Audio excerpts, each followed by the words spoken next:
Hello दोस्तों, नमस्कार। आपके अपने YouTube चैनल PN क्लासेस पर स्वागत करता हूं। आज की इस ऑनलाइन क्लास के माध्यम से पढ़ेंगे सेंट्रल बैंक भर्ती 2024 सफाई कर्मचारी व सब स्टाफ मैथ ओरिजिनल पेपर लिया गया है। मैथ का दोस्तों चुटकियों में सॉल्व भी करेंगे टॉप 20 प्रश्नों को। दोस्तों आप सभी को ये भी बता दिया जाए कि इस चैनल के माध्यम से मैथ और रीजनिंग आपकी क्या है कंप्लीट करवाई जाएगी क्या दोस्तों, इसलिए आप सभी PN क्लासेस को सब्सक्राइब कर लीजिए। और दोस्तों आप सभी को बता दिया जाए सेंट्रल बैंक में जनरल अवेयरनेस भी पूछे जाएगी, वो भी 20 नंबर की रहेगी, तो ध्यान देना है। इसके लिए हमने क्या है ई बुक तैयार की है क्या है, और कम समय में आपके अधिक नंबर आ सकते हैं। तो आपको करना क्या है कि ई बुक परचेस कर लेनी है, वो भी कितने, मात्र 50 रुपये में। कितने में? मात्र 50 रुपये में आपको ई बुक मिल रही है। और दोस्तों इसको यदि आपने पूरा पढ़ लिया तो समझो 20 में से ज़्यादा नहीं तो 17 नंबर आप आसानी से ला सकते हैं। तो ध्यान देना है आप सभी को। ये ई बुक कहाँ पर मिलेगी तो ध्यान देना है, वीडियो के डिस्क्रिप्शन में आपको इसकी लिंक दी जा रही है, तो वहां से आप ई बुक परचेस कर सकते हैं। दोस्तों चलते हैं प्रश्नों की ओर और देखते हैं प्रश्नों को। प्रश्न दिया गया है आपके सामने, लागू होने वाली कुल प्रतिशत छूट क्या है जब 20% और 10% की दो लगातार छूट लागू की जाती हैं।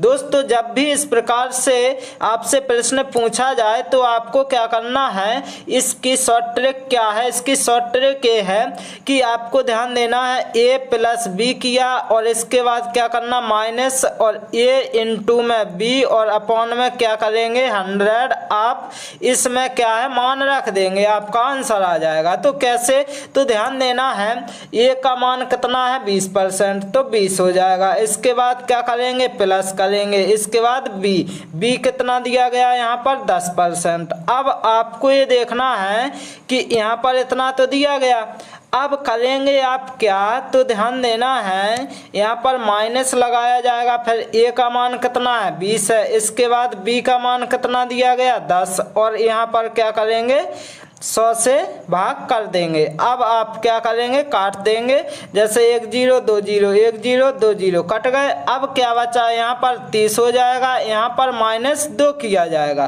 तो कितना आ जाएगा दोस्तों ध्यान देना है। तो यहाँ पर आपका आएगा 28%। कितना आ जाएगा 28%, बिल्कुल करेक्ट आंसर निकल कर आ जाएगा दोस्तों। तो इसका आंसर क्या हो जाएगा, ऑप्शन नंबर बी बिल्कुल करेक्ट आंसर निकल कर आ जाएगा। अब अगला प्रश्न देखते हैं क्या दिया गया है दोस्तों, ध्यान देना है आप सभी को। ब्याज दर ज्ञात करें जब ₹1000 के मूलधन पर 5 वर्ष की अवधि में साधारण ब्याज ₹440 प्राप्त होता है। ध्यान देना है इसमें ज्ञात क्या करना है दर। जब दर ज्ञात करनी है तो आपको ध्यान देना है कि जो मूलधन दिया गया है और क्या है यहाँ पर वर्ष। तो अब आपको ये देखना है कि जब भी दर ज्ञात की जाती है तो क्या करेंगे, दर बराबर यहाँ पर आपको करना है क्या, साधारण ब्याज लिखेंगे और इसके बाद ध्यान देना है गुणा में क्या किया जाएगा 100 किया जाएगा, और नीचे क्या करेंगे मूलधन और गुणा में क्या करेंगे समय। तो अब आपको यहाँ पर मान रख देना, आपका आंसर आ जाएगा। कैसे, तो साधारण ब्याज दिया गया है दोस्तों 440 दिया गया है, और इसके बाद मल्टीप्लाई में कितना करेंगे 100 करेंगे। और अब आपको ध्यान देना मूलधन दिया गया यहाँ पर कितना 1000, इसके बाद समय कितना दिया गया 5 वर्ष। तो अब आपको ध्यान देना दर निकल आएगी। कैसे, तो काटेंगे 1 0 2 0 1 0 2 0 1 0, तो 1 0 ये भी कट गया। अब क्या है 5 बचा 44, तो 5 का भाग 44 में देंगे तो कितना 5 का भाग 8 बार जाएगा 5 8 40। अब इसके बाद 4 बचा तो 1 8 बार और चला जाएगा। तो अब आपको ध्यान देना है कि 8.8% आपका आंसर निकल कर आ जाएगा, जो कि ऑप्शन नंबर सी यहाँ पर बिल्कुल करेक्ट आंसर हो जाएगा। अगला प्रश्न देखते हैं क्या दिया गया है।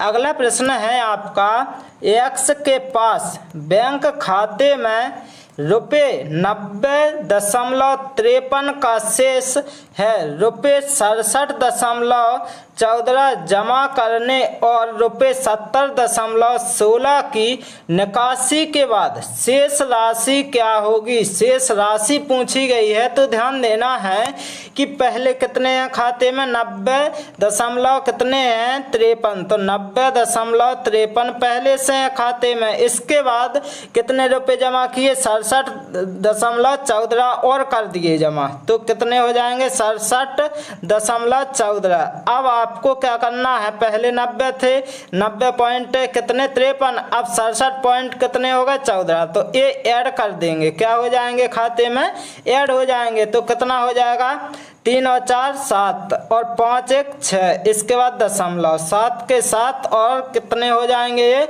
9 6 15, यानी 157 हो जाएंगे। इसके बाद अब आपको ध्यान देना है कि और इसके बाद बोला क्या गया है कि 70.16 की निकासी के बाद, मतलब ये तो आपके खाते में होगा 157.67, तो 157.67 जो है, तो अब इसमें से कितने निकाल लिए गए 70.16 निकाल लिए गए, तो कितना बचेगा, तो यहाँ पर 1 बचेगा, यहाँ पर 5 बचेगा, दशमलव बचेगा, यहाँ पर 7 और यहाँ पर ध्यान देना 8 बचेगा। 8 बचेगा कि नहीं, तो 87 दशमलव कितना बच जाएगा 51, 87.51 आपके पास ध्यान देना है शेष बचेगा, जो कि ऑप्शन नंबर बी यहाँ पर बिल्कुल करेक्ट आंसर निकल कर आ जाएगा। अब चलते हैं अगले प्रश्न की ओर और देखते हैं अगला प्रश्न क्या दिया गया है। आपका ध्यान देना है आप सभी को, ए और बी कितना 12 दिनों में एक काम पूरा कर सकते हैं। बी और सी वही काम 16 दिनों में पूरा कर सकते हैं। ए और सी वही काम 24 दिनों में पूरा कर सकते हैं। वे तीनों मिलकर वह काम कितने दिनों में पूरा करेंगे। दोस्तों पूछा गया है कि तीनों मिलकर कितने दिनों में करेंगे, तो आपको पहले तो ये देखना है ए बी और फिर बी सी और फिर ए सी निकालना है। तो यहाँ पर लिखेंगे आप, क्या पहले लिख सकते हैं यहाँ पर ए प्लस के बी कितने दिन में 12 दिन में, जबकि बी प्लस सी कितने दिन में, बी प्लस सी ध्यान देना है 16 दिन में, जबकि सी और यहाँ पर और क्या पूछा गया है, और ए प्लस सी ध्यान देना है, ए प्लस सी बराबर कितने दिन में 24 दिन में। अब आपको ध्यान देना है इन तीनों का एलसीएम लेंगे तो आपको बता दिया जाए जो सबसे बड़ी संख्या है इन तीनों में से, तो इसमें क्या है मल्टीप्लाई करना है जब तक कि तीनों संख्याओं का भाग ना जाए। तो 2 से मल्टीप्लाई किया जाएगा तो 48 में जा रहा है भाग, बिल्कुल जा रहा है, तो आपका एलसीएम क्या हो जाएगा 48 ही हो जाएगा। तो यहाँ पर क्या करेंगे, आपका एलसीएम 48 हो जाएगा। अब आपको ये देखना है कि 12 का भाग कितने बार जाएगा, 12 चौको 48, इसके बाद 16 का तो 3 बार, 16 3 48, 24 दूनी 48। अब आपको क्या कर देना है इन तीनों को ऐड, तो 4 3 7 और 2 9, यहाँ पर क्या लिखेंगे ए प्लस बी प्लस सी, और यहाँ पर ध्यान देना कॉमन क्या लेंगे 2 लेंगे, क्योंकि ये 2 बार मिल रहे हैं, देखो 2 बार मिला, 2 बार, इसलिए ये कॉमन ले लिए जाएंगे। अब आपको ध्यान देना है यहाँ पर कितना हो जाएगा 9 हो जाएगा, बिल्कुल। अब ध्यान ये देना है आप सभी को कि ये काटेंगे तो 2 से काटेंगे, 2 चौको 8 और 2 पंचे 10, इसका मतलब 4.5, यानी ए प्लस बी प्लस सी बराबर कितना निकल कर आया है 4.5। अब पूछा क्या है तीनों मिलकर, तो तीनों मिलकर ध्यान देना है कि टोटल काम कितना था, टोटल काम था आपका 48 था, बिल्कुल। अब क्या है तीनों मिलकर क्या है 4.5। अब क्या करेंगे, ये जो दशमलव हटाएंगे तो यहाँ पर 0 आएगा। अब काट देंगे तो 9 से काटेंगे, पहले काटेंगे अब 5 से, तो 5 नम 45 हो जाएगा और 5 का यहाँ भाग जाएगा तो कितना जाएगा, 5 नम 45 और 5 6 30।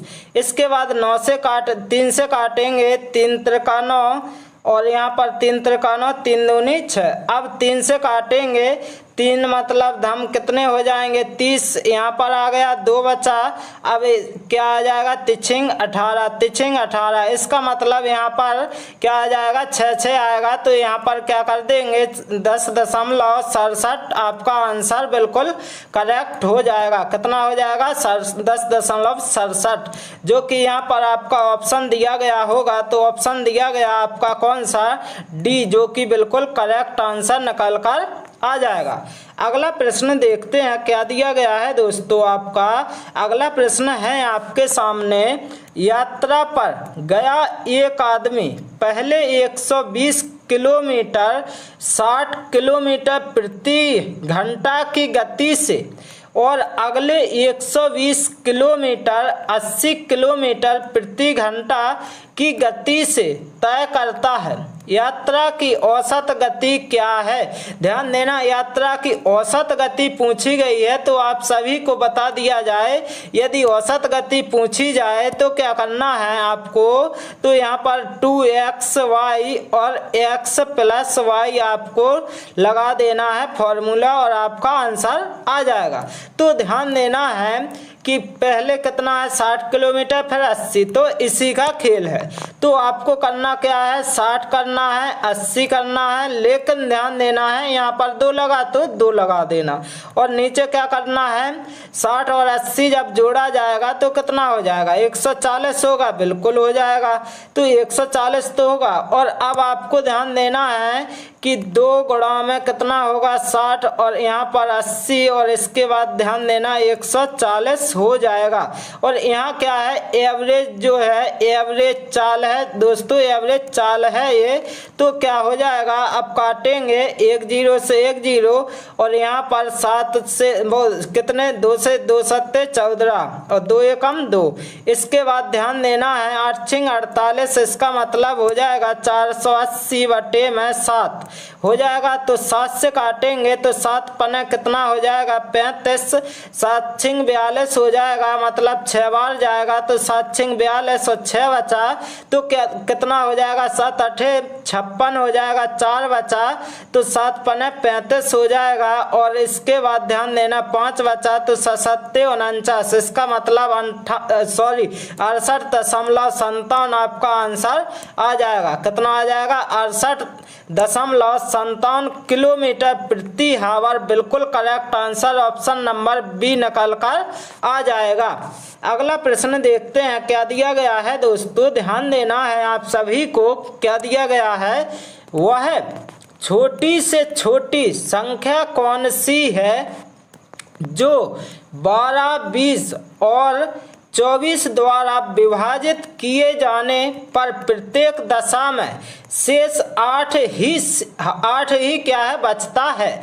तो आपको ध्यान देना है जब भी इस प्रकार से प्रश्न पूछा जाए तो बताया है कि एलसीएम लेंगे, क्या है छोटी से छोटी संख्या है तो एलसीएम, और बड़ी से बड़ी संख्या पूछी जाए तो एचसीएफ लेते हैं। तो क्या है जो बड़ी संख्या है इसमें कितनी है 24, तो इसका मल्टीप्लाई जब तक करेंगे जब तक तीनों संख्याओं से भाग नहीं जाएगा। तो यहाँ पर 5 से मल्टीप्लाई किया जाएगा तो 5 को 20, 5 दूना 10 और 2 कितना हो जाएगा 12, यानी 120 में सभी संख्याओं से भाग जा रहा बिल्कुल। लेकिन क्या है बचा कितना है शेष 8 बचा, कितना बचा 8।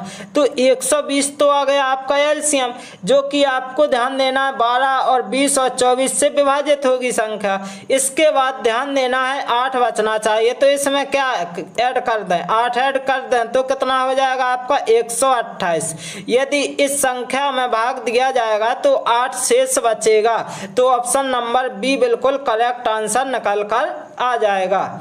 इसके बाद अगला प्रश्न देखते हैं दोस्तों, क्या दिया गया है आपका, सबसे बड़ी 5 अंकों की संख्या और सबसे छोटी 4 अंकों की संख्या के बीच का अंतर ज्ञात करें। अंतर ज्ञात करना है तो ध्यान देना है आप सभी को 5 अंकों की क्या है संख्या और 4 अंकों की।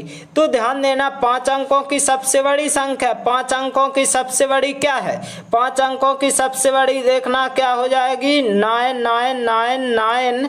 तो ये हो गई 5 अंकों की सबसे बड़ी संख्या और 4 अंकों की छोटी 1 2 3 और 1 4। अब क्या करना है अंतर, तो घटा देंगे बस आपका आंसर आ जाएगा।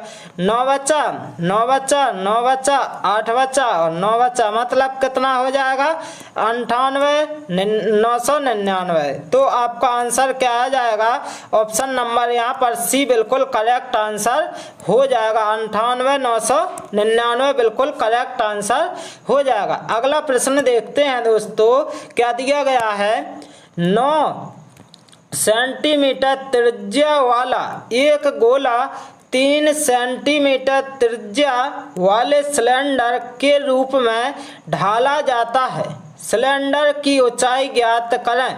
सिलेंडर की ऊंचाई ज्ञात करें पूछा गया है। तो ध्यान देना है सिलेंडर का मतलब क्या है दोस्तों, बेलन होता है, जबकि यहाँ पर क्या है गोला है। तो अब आपको करना क्या है कि जो क्या है बेलन, बेलन मतलब सिलेंडर दिया गया तो पाई आर स्क्वायर एच होता है। जबकि अब ध्यान देना है आप सभी को कि यहाँ पर क्या हो जाएगा गोले का आयतन 4/3 पाई आर क्यू होता है। अब आपको करना क्या है, पाई से पहले तो ये क्या करेंगे पाई से पाई कैंसल कर देंगे। इसके बाद ध्यान देना है आप सभी को कि यहाँ पर क्या होगा आर, आर का मान यानी त्रिज्या कितनी दी गई है किसकी सिलेंडर की, तो 3 सेंटीमीटर, बिल्कुल 9 सेंटीमीटर वाला क्या है गोला है।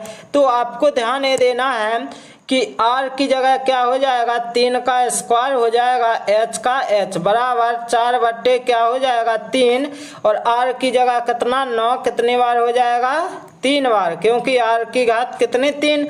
तो अब क्या हो जाएगा यहाँ पर आगे करेंगे तो यहाँ पर तो आएगा 9, इसके बाद h आ जाएगा बराबर कितना हो जाएगा 4/3 और यहाँ पर हो जाएगा 9 गुणे 9 गुणे 9 हो जाएगा। अब आपको देखना है कि पहले तो 9 से 9 काट देंगे, बिल्कुल काट देंगे। अब 3 का 9, अब 9 × 27, 27 हो गया और 27 को गुणा 4 बार, तो क्या कितना हो जाएगा 27 गुणा में 4, तो कितना आ जाएगा ध्यान देना है कि 27 गुणा 4 किया जाएगा 4 7 28, 4 दूने 8 और 2 10 यानी 108 बिल्कुल करेक्ट आंसर निकल कर आ जाएगा। क्या आ जाएगा 108, जो कि बिल्कुल आपका करेक्ट आंसर होगा। कितना होगा सेंटीमीटर में दिया गया है तो 108 सेंटीमीटर, जो कि ऑप्शन नंबर बी यहाँ पर बिल्कुल करेक्ट आंसर हो जाएगा।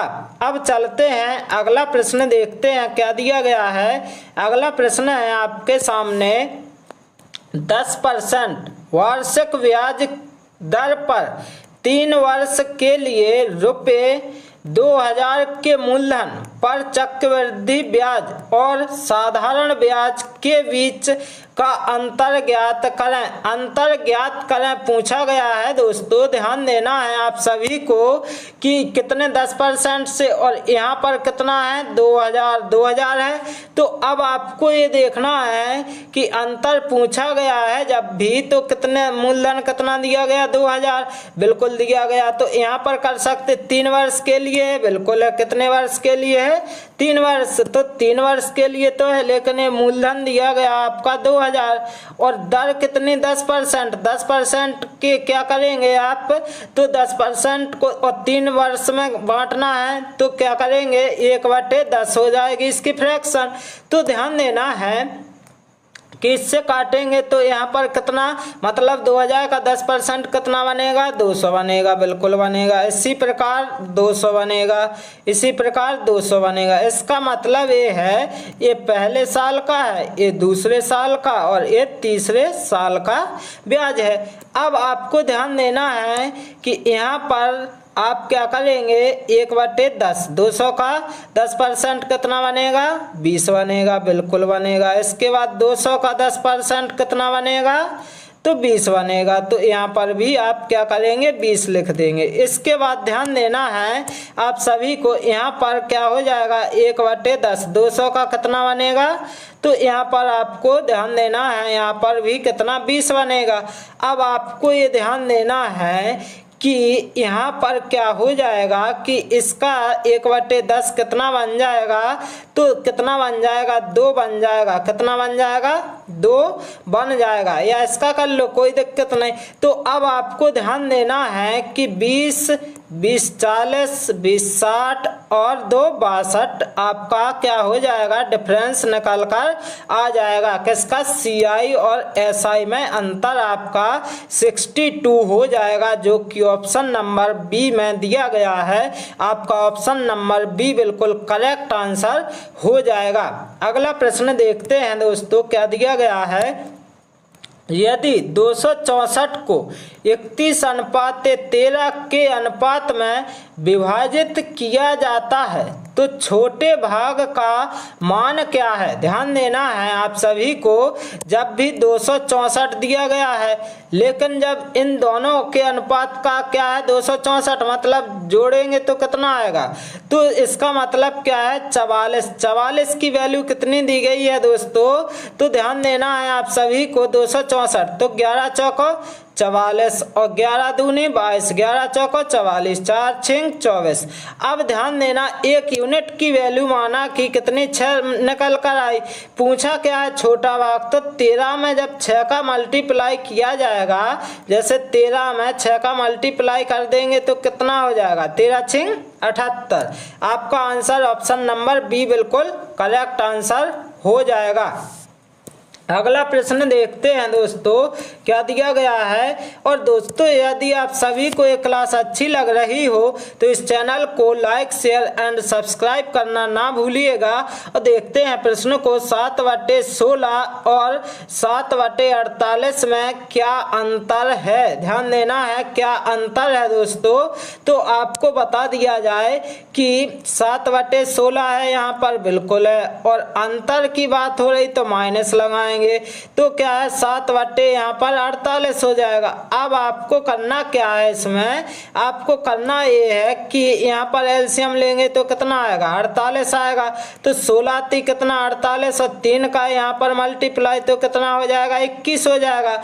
माइनस है तो माइनस, और यहाँ 48 से कुछ नहीं तो एक बार, तो 7 क्या कर देंगे। अब आपको करना क्या है दोस्तों, यहाँ पर करना ये है कि जब 7 घटाया जाएगा तो कितना आएगा, जब 7 घटाया जाएगा तो यहाँ पर आ जाएगा कितना 4, और यहाँ पर 1, और यहाँ पर 48। अब क्या करेंगे, काटेंगे, तो यहाँ पर 2 से काटेंगे, 2 7 14, और 2 से काटेंगे 2 दूनी 4 और 2 चौको 8। इसका मतलब 7/24 आपका बिल्कुल करेक्ट आंसर हो जाएगा, जो कि यहाँ पर ऑप्शन नंबर बी बिल्कुल सही आंसर निकल कर आ जाएगा। इसके बाद चलते हैं इस क्लास के अंतिम प्रश्न की ओर और देखते हैं। अंतिम प्रश्न दिया गया है, 15:x और समानुपाते 5:y हो तो x:y बराबर ज्ञात करना है। तो ध्यान देना है आप सभी को